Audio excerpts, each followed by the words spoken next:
Hey guys, how's it going? It's TheWolfpackCustoms here, and I am back with another custom showcase. And this time, it's not really based on any game or movie. It's just some random Star Wars Mandalorians that I wanted to do, and I just felt inspired to do these based on the CloneArmyCustoms helmets, which are pretty amazing. I personally really like them. I really like their designs and their features. For example, you can see in front of you we have 3 different helmets. 2 are the same mold, and then the middle one has a different mold, but I think you can recognize them from the Clone Wars.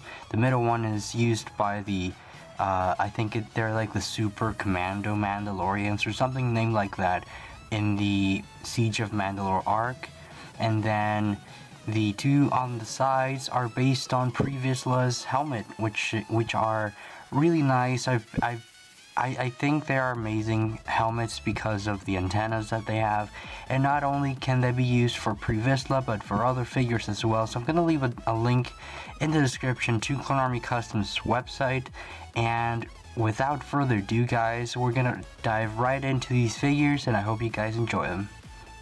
So I'm going to start with the white and black one because it's on the very right side on on the trio that I made. So right off the bat, helmet is from CAC, link in the description to their website.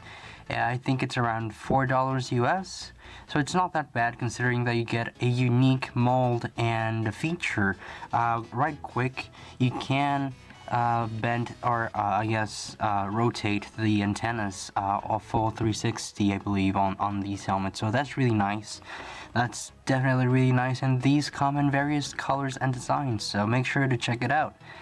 For the torso I used the original Mandalorian torso from the Clone Wars, the Battle Pack set with the blue Mandalorians and stuff, but I repainted the entire thing.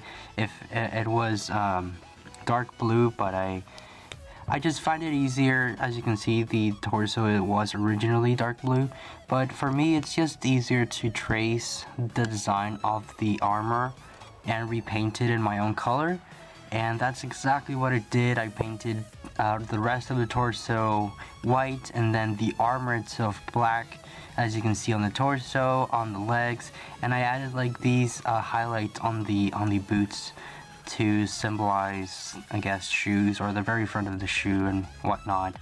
On the shoulders, I did the classic shoulder pads that I always do on several customs like Mandalorians or clones. You can check out my Instagram for more reference pictures about that. And then the belt is 3-dimensional, which was made out of hard paper and wrapped around the entire torso. The jetpack was the original dark gray jetpack, but with some white details painted on. It's not the best, but I think it came out really well. I mean, for it to be a custom figure, it's really nice, I believe. And I give props to myself because white is such a hard color to work with. I don't know why, but it's always a pain to paint straight or paint smoothly with white paint. So without further ado, let's get on to the second figure. For the second figure, and probably my favorite out of the 3, is this dark black, I guess, black and light gray and sand blue Mandalorian, and I just really like the combination of these 3 colors: black, sand blue or sky blue, and light gray. I give props to myself again because light gray, especially this light gray, is super hard to work with, even harder than white, but I think I managed to make it as smooth as I possibly could. And I mean, making a video is like the least that I could do because I really wanted to have something to prove that I actually made a figure with that color, because I don't use this color that much. I try to avoid it because it's just that hard to work with. The paint itself dries up very ugly, and it's very chunky, it's just bad. It's just not the easiest color to paint with. But without that on the way, the belt is the same deal. Everything is the same deal as the last one. Helmet is from CAC, except without the antennas. Instead, it has the horns, just like the Darth Maul Mandalorian that appears in the Mandalore arcs in the Clone Wars of season, I believe it's 5. And then the torso is also painted. I traced the armor, and the black was painted on top of the dark blue torso from the original Mandalorian. The legs have the same design, everything is the same except colors are switched. This is the backpack, and I did use the same dark gray backpack, or jetpack I should say, but I painted most of it black to match with the armor of this Mandalorian. And overall, I really love this figure. I really do like it, so I might do a separate post for this guy on my Instagram, so make sure to check that out. And last but not least is this guy that looks like kind of like Boba Fett, probably because of these yellow things on the helmet and the sand green color. But as I was making this figure, I simply wanted to kind of base the figure from Boba Fett, but do my own thing kinda. So what I did was add a dark red and brown and make those two colors combined in a way. So one side has a brown, I guess it's like a middle brown kinda, and then the other side has a dark red shoulder pad, and then same for the legs.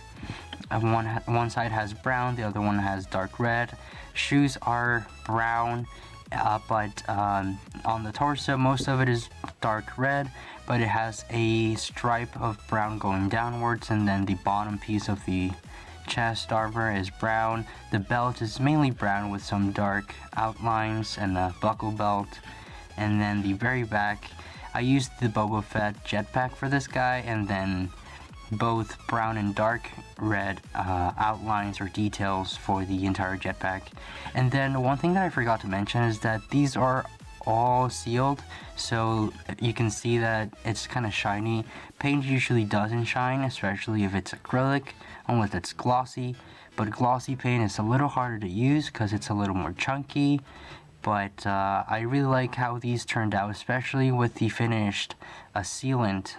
That touch just makes these figures shine, literally. So yeah, and then for the helmet, it's the same helmet as the first with the antennas, and there's this stripe going downwards. Same feature of the antennas, they can be tilted forward or back. Some are a little harder to do, but they both of them do, but I'm only showing it on one side. Here's with the other side, and I think that's a really nice touch. So that's it for these figures. I hope you guys enjoyed, so let's go ahead and wrap this up. And that wraps it up for this video, guys. Thank you so much for watching if you did stick to this point of the video, and I hope that you guys feel inspired to make your own Mandalorians after what you've seen today. And I gotta be honest, I had a lot of fun doing Mandalorians like these.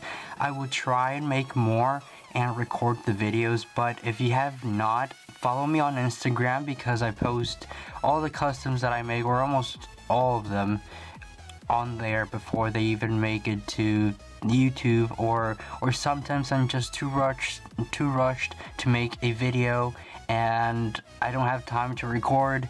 So just give me a follow there, and then leave in the comments sections what you want to see more of. My last video of Captain Marvel did not do so well, and I'm kind of bummed about that, but I hope that I can fix whatever I've been doing wrong. And yeah, I just hope that you guys enjoyed. So without further ado, may the force be with you, and I will see you guys in the next video. Thank you so much, guys. Goodbye.